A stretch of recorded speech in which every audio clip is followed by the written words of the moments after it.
let's talk about AEW Grand Slam, the big show from Arthur Ashe Stadium that tonight aired for the first time, AEW Dynamite Grand Slam. It's a 4-hour pay-per-view level show, but only 2 hours aired tonight when the other 2 hours are going to be airing on Friday. So I want to give my quick thoughts on the show. This was a fun show with some somewhat unexpected circumstances here. Some unexpected stuff. So they actually opened the show with Kenny Omega and Bryan Danielson. I'm not sure why they would open with this.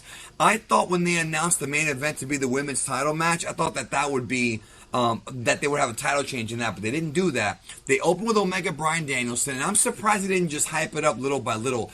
I'm guessing, and I could be wrong, but I'm guessing because of the finish they planned, which was a time limit draw, they probably figured to put that on earlier in the show. That way the fans don't get home, don't go home pissed off. And I'm guessing that they put it on first to maybe capitalize on the new fans coming in, to give them, you're getting Daniel Bryan early, get a nice, hot rating early on. Although the old school mentality would have probably been to hype the match up for the whole first hour, then start hour 2 with it. They went in this direction, which I kind of understand why, because it was a 30-minute time limit draw. Really good match. Bryan, when you got guys like Bryan Danielson and Kenny Omega, it's very, very hard, if not impossible, for them not to have a great match. It's impossible, right? And they did. They had a great match, but you could tell they were holding back. They were holding back. The V-triggers were on point here. We saw Danielson bust out the cattle mutilation, which really popped me. We have not seen Bryan use that move in literally years. They teased several false finishes at the end. They traded headbutts, and then they started throwing the right hands. But then the bell rang, and the match ended with the time limit draw, and the crowd booed it. But it was not a title match. So title matches have 60-minute time limits. Regular wrestling matches have 30-minute time limits. So, per the rules of AEW, this is, this is going to be a time limit draw. Now, what happened after the match was the Young Bucks and Adam Cole came in to try to help out Omega, and they super kicked Bryan. So, I'm guessing that they're going to eventually tease, because what happened was Christian Cage and the Jurassic Express came out to run the Elite off. They're going to eventually do the Elite, Cole, Omega, then the Young Bucks against the Jurassic Express, Bryan, and Christian in an 8-man tag sometime soon. I don't know if it'll be at the pay-per-view, but they're going with that. Bryan busting out the cattle mutilation was awesome. I really love this match, and people who are, coming into AEW for the first time wanting to see some good pro wrestling, they started off with some really good, solid pro wrestling. The stadium looked great, by the way. It sounded loud. It had a boom to it. I thought it was really good. CM Punk. All right, CM Punk cut a promo and was like, I'm glad I'm not following that, which was awesome. He hasn't been in New York in a long time, and pro wrestling has not been there in a long time. So he's saying, WWE's not pro wrestling. But what about NXT, Punk? What about all those NXT Brooklyn shows and New York shows? Come on, man. Come on now. But anyways, it's a good little promo. He talked about the old CM Punk. I don't know if he's teasing a heel turn for later on, but he says he can't help but smile. And he cut the promo about Team Taz and Powerhouse Hobbs, who he will be facing off with on Rampage this Friday. Right now, as we speak, it's being taped. So I'm sure there will be spoilers out tonight. But, yeah, there you go. That's what's happening. Next show. MJF and Brian Pillman Jr. had a pretty good little match. I thought this match was going to end up being one that I knew MJF was going to win, but I thought they'd do a little bit more to distract. Distract. I screwed up. That's later. I'm not. Let me get straight. I thought they would do a bit more to put Brian Pillman Jr. over. They really didn't do that. MJF pulled Julie Hart into the ring and used that as a distraction. And MJF, Pillman goes for a drop kick, and then MJF catches him coming up into the ring and puts him in the Assault of the Earth, and Brian Pillman tapped out. So MJF wins the match. I don't know if the feud is over, but it may continue. It probably will. But at least this phase of it is done. It could end here if they want to end it here, but it could continue. Jericho talks about how he cut a promo with Jake Hager about the Dan Lambert and the Men of the Year match coming up on Rampage. Men of the Year, more like Boys of the Week.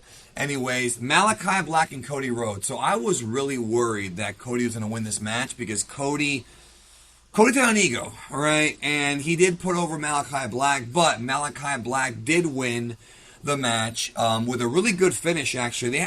First of all, Arn Anderson. Arn Anderson is on the apron, and he literally loses his balance and falls off the apron, yo. Like, he slipped off of it. It was really sad. Like, I was looking at Arn, and I was like, man, I love Arn Anderson, dude. I grew up watching this guy, but damn, dude, like, he's got to be careful. He's got to be careful. He's getting up there in age.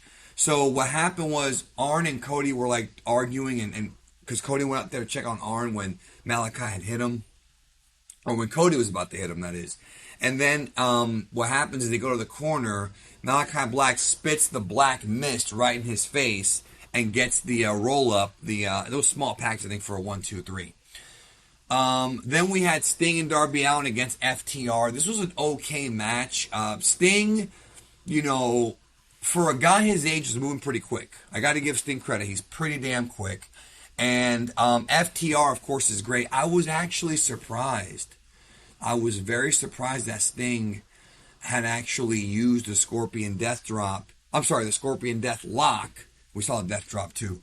The Scorpion Death Lock for the submission. You know, people have been complaining that FTR have been jobbed out a lot lately, which I kind of understand.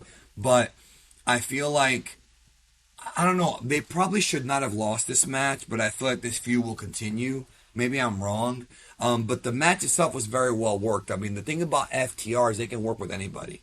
FTR can work with anybody. So, you know, I thought it went well. I thought it was a good match. They went over the AEW Rampage lineup for this Friday, 2-hour show. Then we have AEW Women's Champion Dr. Britt Baker versus Ruby Riott, the former Ruby Riott. I thought for sure that Ruby was going to win this match because they put it on last. So they were going to end the show with a title change, kind of have a big, you know, celebration to go off the air for the first stadium show. That would have made sense. But no, instead they had Ruby Soho did not win. It was a pretty decent match. It wasn't the best match of the night at all. Britt Baker, what happened was Britt Baker's friends interfered in the match. Rebel and Jamie Hayter. And Ruby Riott took them out, but what wound up happening was she went for so Hayter like went in and attacked, right? And then Baker got her in the lockjaw and then got the submission victory. So Britt Baker retains the AEW Women's Championship. Really surprising, actually, because like I said, I thought for sure they'd have a title change here because it was inside of the, the stadium. And you would think they would have a title change, but I guess not, and that's okay. Like, if it's not time for Britt to drop that title, then it's not time for her to drop the title. Like, you don't have to take it away from her now. You could always hold off until Thunder Rosa or whoever it is beats her for the AEW Women's Championship. So, overall, this was a pretty fun little show. I still think I liked last week's Dynamite a bit more. But this week had, as far as, like, overall package, but this week had that awesome Bryan and Omega match. Really a dream match, and I really hope that... I'm going to watch the match again, dude, because I really, really hope that they do a rematch. I know they will for the title. Then we can have a definitive victory. So I think Omega will beat Bryan for the title in the rematch, and then probably Hangman Page will beat Omega whenever the time comes.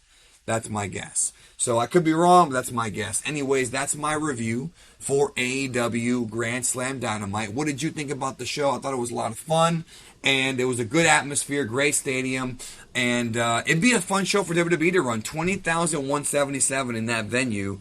WWE could do that too, so I thought it went very well, and I wish I was there because it was a lot of fun. And I can't wait to see what else happens, what else comes out of that show. Anyways, those are my thoughts. Thank you very much. Talk to you soon.